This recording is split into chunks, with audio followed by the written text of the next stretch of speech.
What just happened? Finally, a Tabrina collab. I just love pop music so much. If I had a nickel for every time I've had to film an emergency video whilst on this trip, I'd have 2 nickels, which isn't a lot, but it's weird that it happened twice, right? I don't know how many of you have been watching me since 2023, but this is the exact apartment, an exact couch, in fact, that I was sitting on watching Taylor announce 1989 Taylor's version. The dress is blue. It's blue. I mean, of course it is. Is she wearing blue?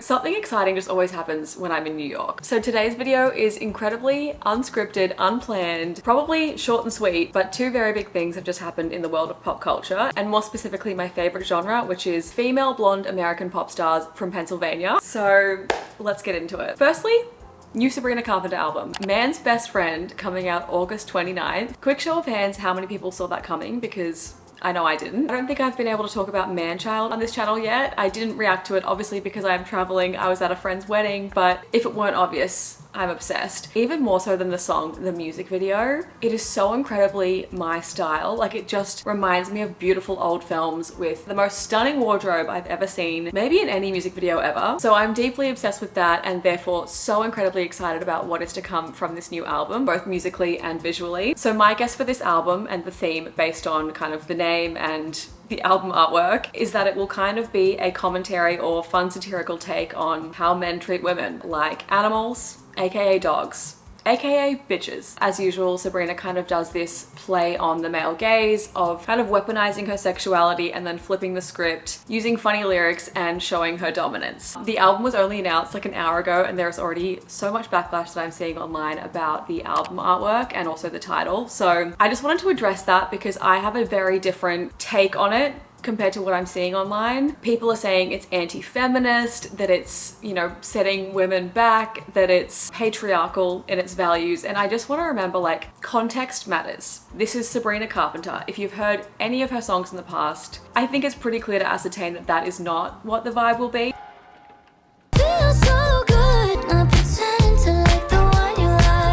I'm so sorry for your loss. You don't embarrass me, motherfucker. Clingy, lots of trauma, lots of Very trauma. insecure. Very insecure. I mean, if we consider what we know about this album so far, the first single being Manchild, Hey man. it says a lot. Just yesterday, she was kind of copping flack on Twitter for being a man hater, and now today, people are like, why are you sucking up to men? Why are you on a leash? Why are you giving into the male gaze? Sometimes some critical thought is needed. I just think it's always so important and also less stressful to give people the benefit of the doubt, especially when we haven't even heard the album yet. To me, given Sabrina's writing style, her personality, everything we've seen from her, I find it pretty easy to assume the vibe of what this could be, which is satirical commentary and, again, kind of man-hating. Think of Taylor and Blank Space. The world was calling her boy obsessed, so she was like, all right, I'm gonna have fun with that narrative, write a song and make a whole music video as that character. Did that mean Taylor was actually boy obsessed? No. So I am willing to stake my name and my channel right now, without hearing or knowing anything else about it, that Man's Best Friend will in fact be a funny, satirical, feminist, and man-hating album, and I for one cannot wait to hear it. It's also so nice to finally know what these pictures were all about. I remember the day they dropped and I was like, this is just so obviously staged. Is this PR? Like, what's going on? I thought surely she wouldn't do such a blatantly obvious staged photo shoot. Surely it can't be that. Well, it was. And I also think that might be the same dog as in the Manchild music video. I know there are likely so many parallels and references to old films in that music video, but this scene in particular just reminded me so much of Legally Blonde and getting Paulette's dog back. I'm taking the dog, dumbass.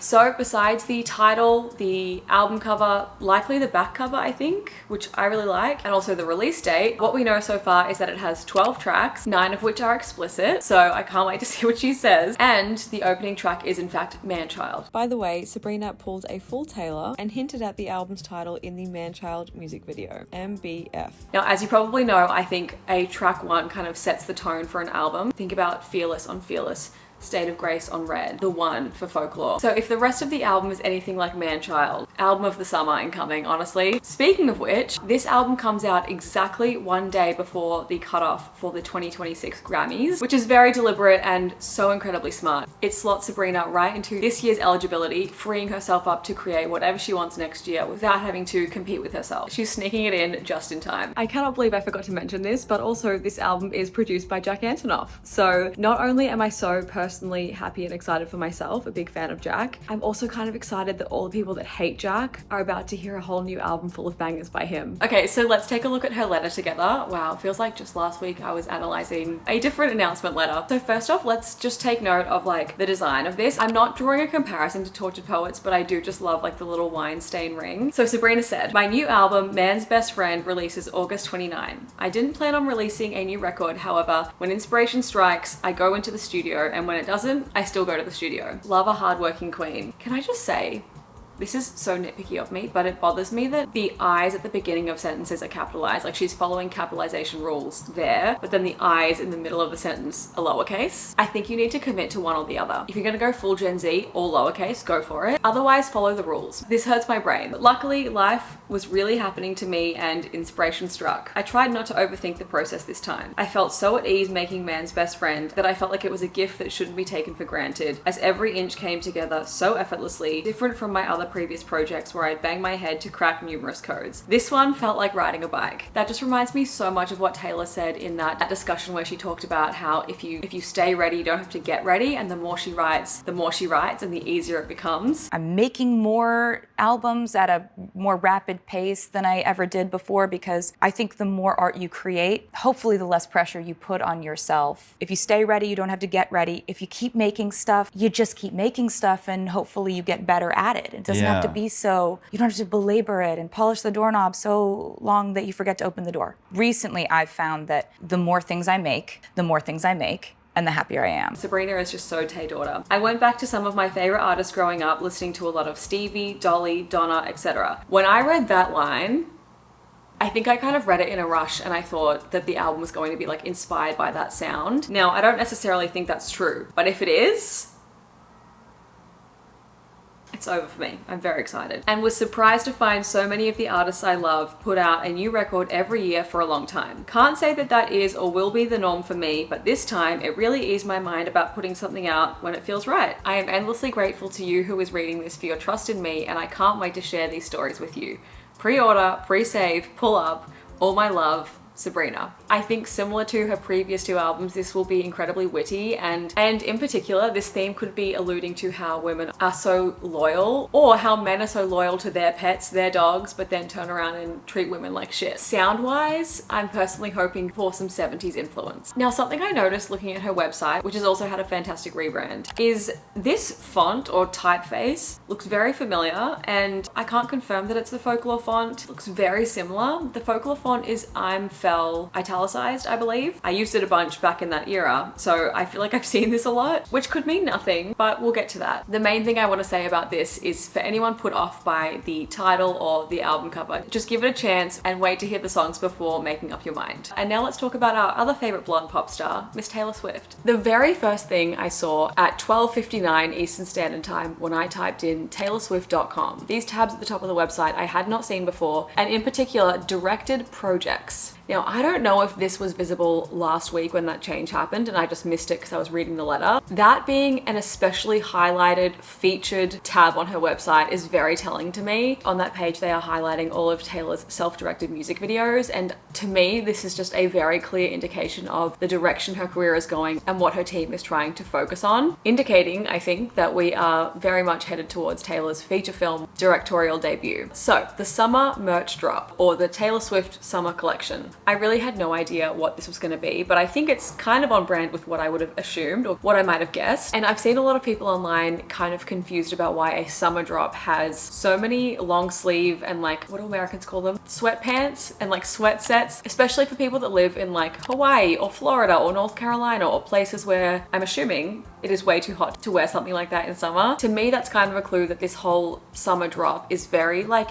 East Coast summer focused. Picture lake days, log cabins, and places where it still gets quite chilly at night. Now again, I am Australian, so I could be way off base with these like assumptions and inferences, but that's kind of just where my mind went from this promo video as well. In particular, the fact that we have the Last Great American Dynasty sets featuring the folklore log cabin, that's definitely leaning into this very like East Coast summer vibe. In addition to that, the focus is on cardigans, polos, button-down shirts, tote bags, very country club vibes, like high society almost. And this all obviously leads my folklore loving brain to the potential film adaptation of The Last Great American Dynasty. If you remember from my previous video, I talked about the diamond shape in Taylor's new logo. We discussed the idea of like Gatsby, kind of high society energy. That could also very well fit in with this new aesthetic, new concept, or potential upcoming film. So the promotion of this new launch and line, firstly, I will say I love what they've done with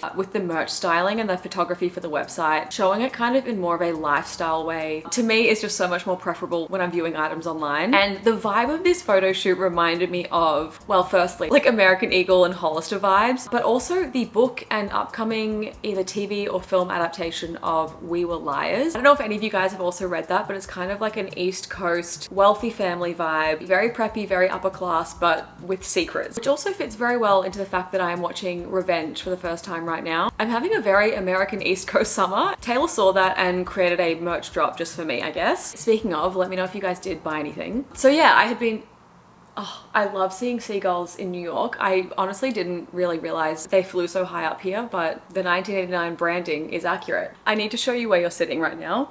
Like, oh my God, cute NYC background. That's gorgeous. This is the reality. This is the reality of the situation. I so wanted to film the video with this background or even this background, but the lighting said no.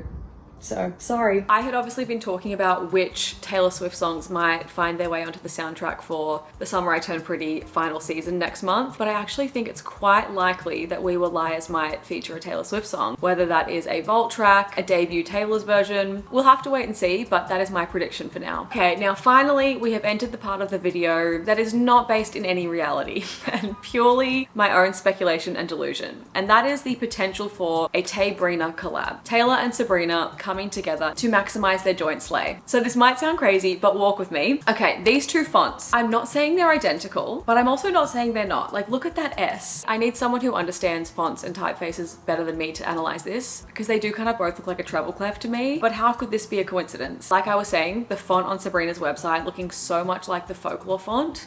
Why? Why? Why? Why? What? Taylor and her team using August for the video of that merch drop. I know obviously like August is a very summery song.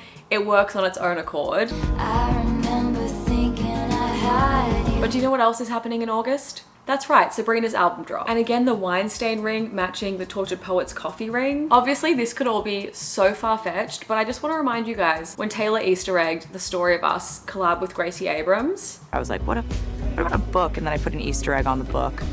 I just think it's possible. Now, it's very early days. Both of these things just happened like an hour ago. So I'm sure the story will continue to develop after I filmed this, but for now, those are my thoughts. I just wanted to sit down and chat with you guys because today I'm here in the apartment alone. I have no one to chat to about this. And I also just feel weirdly so lucky to be here in America as these things are happening because I'm like living it in real time for once. It'd be very cool if Sabrina would like to do an event in the city while I'm here to promote the album. Sabrina, if you're watching this, I'm available. I will line up. I will buy whatever needs to be bought, so thank you. But I'm also bummed that the Short and Sweet tour might not come to Australia now. Well guys, it is about 113 degrees in here, so I need to go and open the windows again. And I'm about to head to Central Park for a picnic, which feels so insane to say, but I want to make the most of my time here, so I'm gonna head out. But I would love to talk to you guys about all of this in the comments. Let me know your theories, let me know your thoughts. Personally, I'm so excited for Sabrina's new album, even more excited to see whatever tricks Taylor has up her sleeve. God, I just love pop music.